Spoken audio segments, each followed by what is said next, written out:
Если в Казани самое первое блюдо татарского застолья эчпочмак и чак-чак, а в Пензенской области манты, то в Ростове перемяч. Когда-то Батый хан решил жениться на дочке хана татарского Ханифе. Вот. А она любила воина. Он говорит: если ты меня удивишь чем-то, принесешь цветок необыкновенный там или что-то такое вот, что я тебя тогда отпущу и разрешу выйти замуж за Али. Она посмотрела на ромашку и думает: а дай-ка я его и накормлю, и цветочек ему предложу.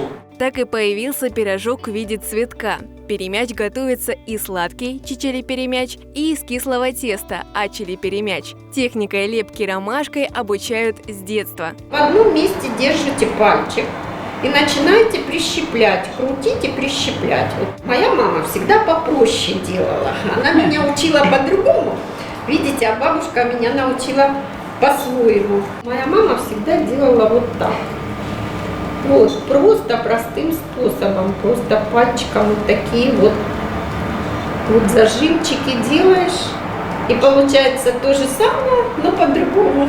Сначала перемяч жарят дырочкой вниз, потом переворачивают. В сердцевину ромашки вливают кипящее масло, чтобы она хорошо прожарилась изнутри. Перемячи у нас в основном кушают или с кислым молоком, это издавна так были, катык называется, кислое молоко кладется в дырочку, либо сливочное масло, либо у нас каймак, это сливки, но они томленые сливки, пешкян-каймак у нас называют. Это очень вкусно, когда перемячи вовнутрь пешкян-каймак, это бесподобно вкусно. Попробуйте и вы удивить своих близких этим блюдом татарской кухни.